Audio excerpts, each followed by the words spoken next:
magkakaroon ng depensa. Oh. Hindi, dalag yun. Dalaga tilapia. Iba na ang tubig to. Medyo ano na. Berde-berde na. Patataasin na nga namin ang tubig dyan. Aming lalagyan na ng isda.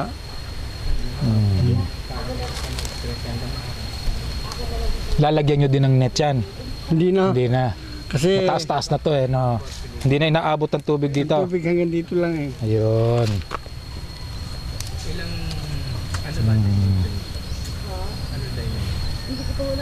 Yung pumunta ka na sa akin, halos walang tanim, latian. Sabi ko, Hindi malam kung anong patutubuhin dyan. na ito, Hindi, mataba yung lupa niya. Kung kanyo yung anuhan ng baka, di mataba yung lupa yan. yung kwan. Kaya kaso hindi mo buhay sobrang tubig, ay may bukal eh. Ay yung mahogany nga, hindi mabuhay Ay, sa siyempre. patay din ang mahogany. Patay yan dahil may tubig. Yan, asan ang bukal niya? Bandaron. Doon. Ayun. Saka dito, may bukal din sa gitna eh. Di ba na 4 times 4, 16. Times 10, 100 Hindi, itong buong lupang ito, cubic foot. pag humukay ka na hanggang din eh, May tubig, tubig na. Oo.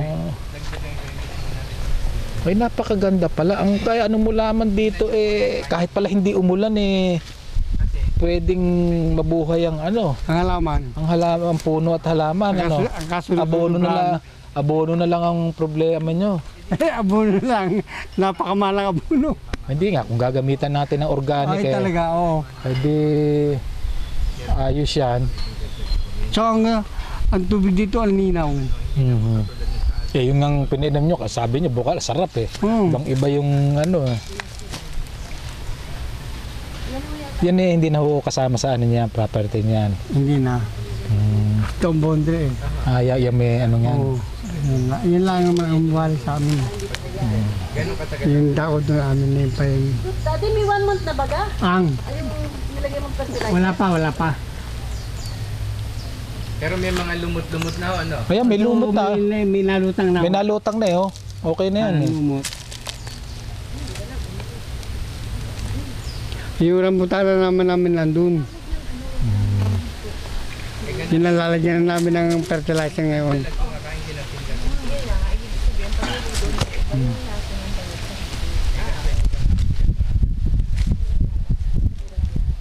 Malalaki na rin to yung mga ibang ano.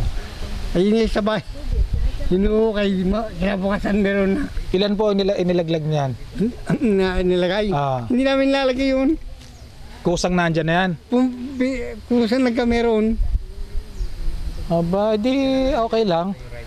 Ang kaso, kung pinakuha namin, baka hindi magandang breed ng tilapia. Ay, hindi na malalaman niya pag may organic dahil linamnam din yan eh. Magkakaiba-iba nga lang ang sizes, ang laki.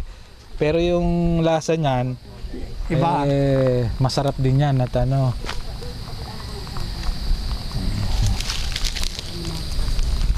Okay.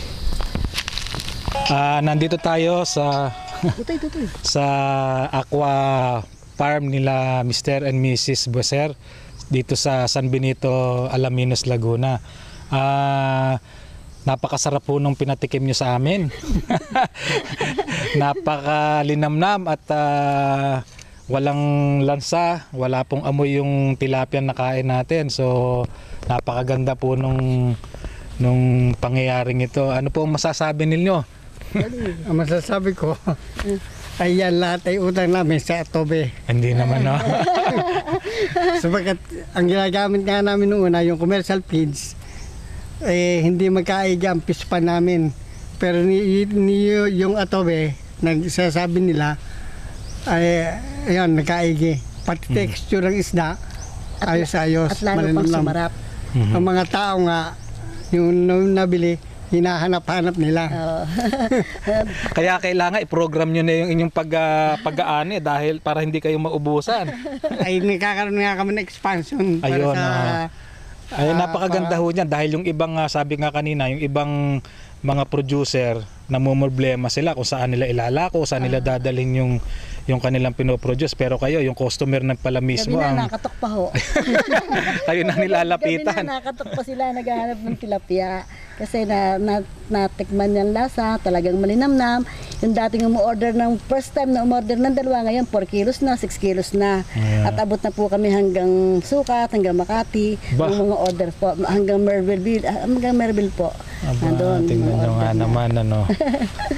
Oh, sige po. So, yung ano po, yung kung sa expansion yun po yan, kami po handang tumulong sa inyo para lalong dumami o lumaki yung inyong market. Dahil pwede po nating maibalita yan sa ating mga kababayan dito sa karatig lugar, kahit sa Maynila, kung mapadaan man sila dito, masasabi nating meron ng organic at natural na tilapia Ayun. sa Alaminos. So, sabi nyo nga kanina, yung mga comment ng nakatikim, talo pa yung Talisay. Kaya ngayon, Alaminos tilapia na ngayon tayo.